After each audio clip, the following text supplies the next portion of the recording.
Assalamualaikum warahmatullahi wabarakatuh. Perkenalkan, nama saya Vina Brevita Adnan dari kelas A3 jurusan Pendidikan Agama Islam dengan NIM 24210101042. Di sini saya akan mempresentasikan makalah Pancasila yang berjudul Pancasila Ditinjau dari Ajaran Islam.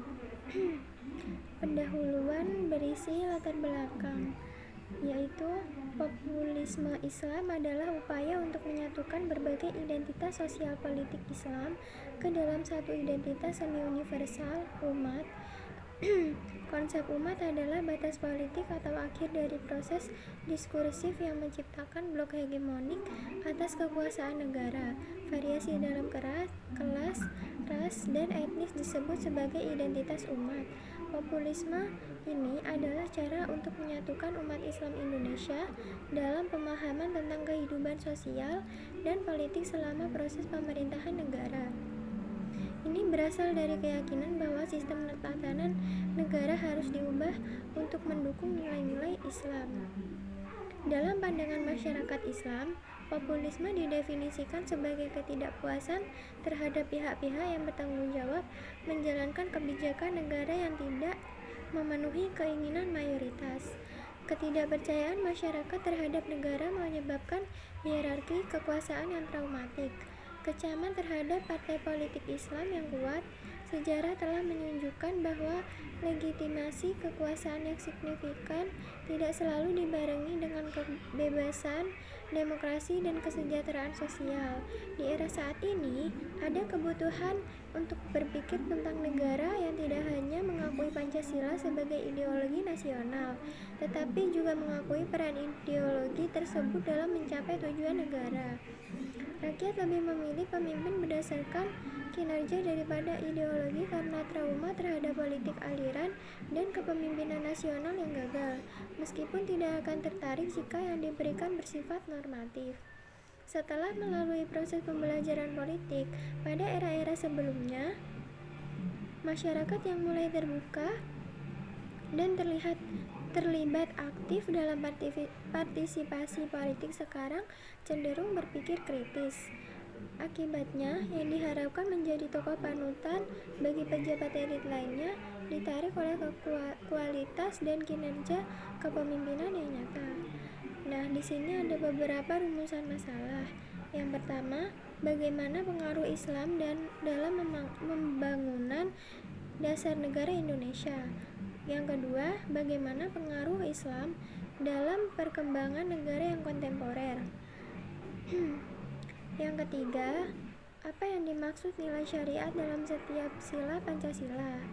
Tujuannya yaitu yang pertama untuk memahami pengaruh Islam populis dalam bingkai Negara Kesatuan Republik Indonesia. Yang kedua, untuk memahami moderasi Islam dalam perkembangan radikalisme di negara kontemporer dan untuk mengetahui nilai-nilai syariat dalam setiap sila Pancasila. Di sini kita langsung saja ke pembahasannya, yaitu implikasi Islam populis dalam negara kesatuan. Karena agama yang diakui di negara yang mayoritas penduduknya adalah Muslim, nilai-nilai masyarakat cenderung mengikuti nilai-nilai Islam. Meskipun ideologi negara bekerja sama untuk mencapai tujuan nasional, karena populisme mengakui dan mempertahankan kepentingan masyarakat, negara harus mendukung ajaran Islam. Hal ini menyebabkan munculnya gerakan Islam populis yang memperjuangkan kepentingan dan haknya di negara dan bangsa. Populisme Islam adalah upaya menyatukan berbagai identitas sosial politik Islam ke dalam satu identitas semi-universal umat. Konsep umat adalah batas politik atau akhir dari proses diskursif yang menciptakan blok hegemonik atas kekuasaan negara. Variasi dalam kelas, ras, dan etnis disebut sebagai identitas umat. Populisme ini adalah cara untuk menyatukan umat Islam Indonesia dalam pemahaman tentang kehidupan sosial dan politik selama proses pemerintahan negara ini berasal dari keyakinan bahwa sistem tatanan negara harus diubah untuk mendukung nilai-nilai Islam. Dalam pandangan Islam, Paham populis berarti ketidakpuasan terhadap pihak-pihak yang bertanggung jawab atas perencanaan, pelaksanaan, dan evaluasi kebijakan yang tidak sesuai dan dengan keinginan mayoritas populasi Muslim. Ketidakpercayaan masyarakat terhadap negara menyebabkan trauma dan ketakutan terhadap kekuasaan. Akibatnya, masyarakat mungkin terasa perlu untuk ikut campur dalam urusan pemerintahan negara, bahkan mempertimbangkan untuk menggantikan sistem pemerintahan saat ini. Rakyat lebih memilih pemimpin berdasarkan kinerja daripada ideologi karena trauma dari politik aliran dan kepemimpinan nasional yang buruk. Meskipun simbol keislaman dapat mempengaruhi pemilih umat Islam, masyarakat hampir pasti tidak akan tertarik selama simbol tersebut bersifat normatif. Setelah melalui proses pembelajaran politik pada era-era sebelumnya, masyarakat yang mulai terbuka dan terlibat aktif dalam partisipasi politik sekarang cenderung berpikir kritis. Akibatnya, populisme yang mendukung kepentingan rakyat menjadi lebih penting. Masyarakat luas yang diharapkan menjadi tokoh panutan bagi pejabat elit lainnya, ditarik oleh kualitas dan kinerja kepemimpinannya yang nyata. Faktor sejarah, seperti hubungan antara umat Islam, dapat mencerminkan dasar sosial dalam memahami kondisi. Menjelang kemerdekaan, nasionalis dan orang-orang Muslim berdebat tentang dasar negara. Kelompok kedua ini saling mempertahankan argumen mereka tentang komitmen dan keyakinan agama yang akan digunakan sebagai dasar negara. Pada saat ini, peristiwa tersebut tampaknya muncul kembali dengan dorongan yang lebih besar untuk memastikan bahwa negara tetap konsisten dalam ideologinya dan menyebarkan secara pemerintah negara berjalan karena kekhawatiran bahwa kekuasaan dapat mengarah pada pemerintahan yang otoriter dan korup. Populisme Islam ini dapat diartikan sebagai bentuk kekecewaan politik Islam dengan sistem demokrasi formal yang memiliki banyak catatan negatif dalam sejarah. Pada akhirnya, inilah berkembang dan memunculkan persaingan politik modern yang fokus pada masalah kepemimpinan populis yang berasal dari berbagai kalangan masyarakat dari berbagai abad. Dengan gaya kepemimpinan populis, pemimpin mengutamakan suara rakyat, baik yang sebenarnya maupun yang diharapkan. Kepemimpinan oportunistik yang juga dikenal sebagai pemimpin pelayan, melayani keinginan orang. Pernyataan intelektual aliran transformasi sosial lebih kompleks dilihat dari perspektif rekonsiliasi gerakan pembaruan. Ide-ide kepemimpinan populis ini dapat berfungsi sebagai jalan tengah dalam terjadinya politik Islam dengan negara, sehingga menjadi bentuk rekonsiliasi bagi pergerakan masyarakat atau organisasi yang berbasis pada nilai-nilai Islam murni yang juga aktif dalam dua hal.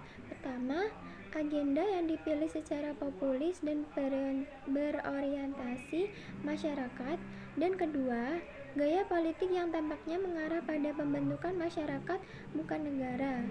Sangat sulit untuk mendukung agenda yang fokus pada masyarakat luas.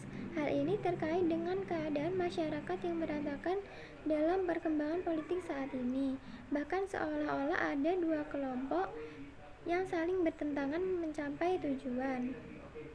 Semua pihak memiliki basis massa yang luas dari berbagai kalangan dan masing-masing memiliki pemahaman dan perspektif unik tentang kajian masalah politik negara.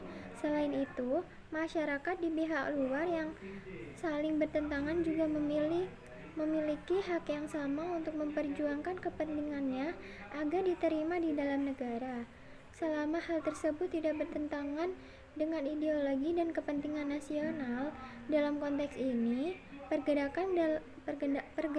pergerakan Islam populis menjadi sarana penting untuk menghubungkan politik masyarakat Muslim yang mayoritas dengan kepentingan politik negara. Setelah era reformasi, Berbagai ideologi dan pergerakan dapat muncul dengan kebebasan. Beberapa kelompok radikal yang menyebut dirinya demokrasi telah memanfaatkan kebiasaan ini untuk muncul di Indonesia karena memiliki hak demokrasi dan kebebasan untuk menerapkan syariatnya sendiri. Gerakan masyarakat yang didasarkan pada nilai-nilai Islam banyak muncul setelah runtuhnya Orde Baru. Atas nama rakyat, gerakan demi gerakan semakin bebas berkembang dan mengaktualisasikan nilai-nilai agamanya dalam kehidupan berbangsa dan bernegara. Meskipun gerakan-gerakan yang muncul ini memiliki pemahaman yang bertentangan dengan negara. Bagaimana pergerakan politik Islam berinteraksi dengan negara menunjukkan pengaruh Islam populis. Selain itu, pergerakan politik Islam yang harus berkembang dari masyarakat harus didiskusikan, karena perbedaan pendapat masyarakat dapat menghasilkan berbagai jenis pergerakan. Di satu sisi, gerakan Islam populis akan menghasilkan gerakan yang keras dan radikal jika mereka mengutamakan kepentingan masyarakat mayoritas dengan pemahaman fanatik dan arah pergerakan fundamental. Di sisi lain, gerakan Islam populis yang mengutamakan kepentingan rakyat tetapi juga modernis dan reformis tanpa meninggalkan prinsip dan prinsip Islam itu sendiri.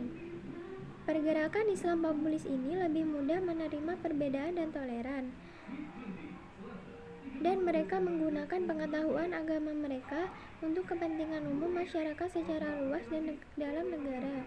Sebagai organisasi oposisi, populisme kanan menekan parlemen, mengontrol pemerintah, atau mengancam pengadilan, mengganggu negara hukum. Dalam satu sisi masyarakat, orang-orang yang memiliki kebencian terhadap orang-orang yang berkuasa, minoritas, atau pendatang merusak lingkungan masyarakat. Ancaman dari oposisi pemikiran kanan yang identik dengan agama Islam ini memang dapat menyebabkan kekacauan dalam sistem politik dan sosial masyarakat. Namun, dalam negara demokrasi, modernisasi dan gerakan Islam populis dapat berjalan bersama tanpa saling menghancurkan. Mayoritas masyarakat Islam Indonesia mendukung modernitas, namun kelompok garis keras menentangnya.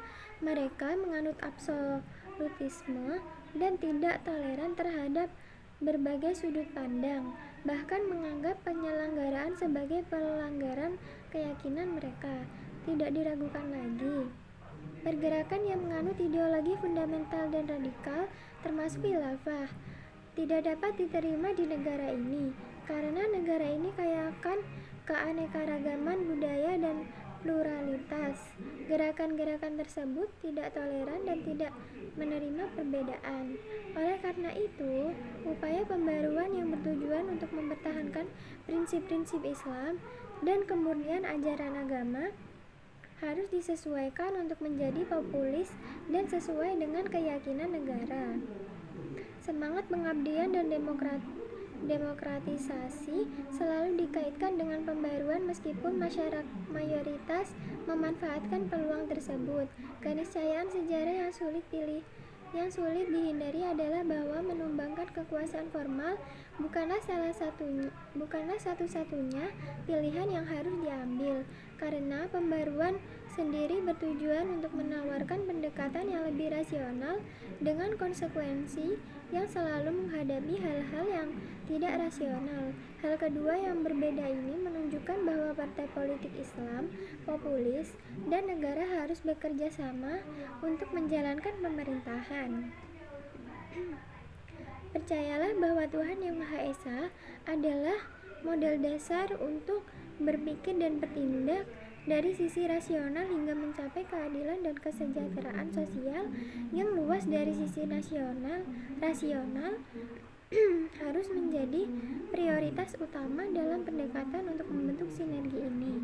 Nilai kemanusiaan dan semangat persatuan harus diimbangi dengan hal-hal penting lainnya yang dapat meningkatkan kesejahteraan negara tersebut secara bijaksana dan demokratis.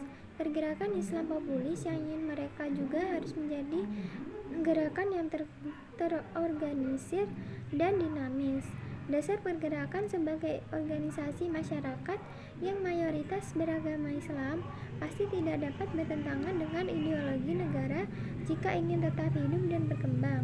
Tujuan yang ingin dicapai juga harus sesuai dengan kepentingan negara, bukan hanya kepentingan kelompok atau organisasi tertentu.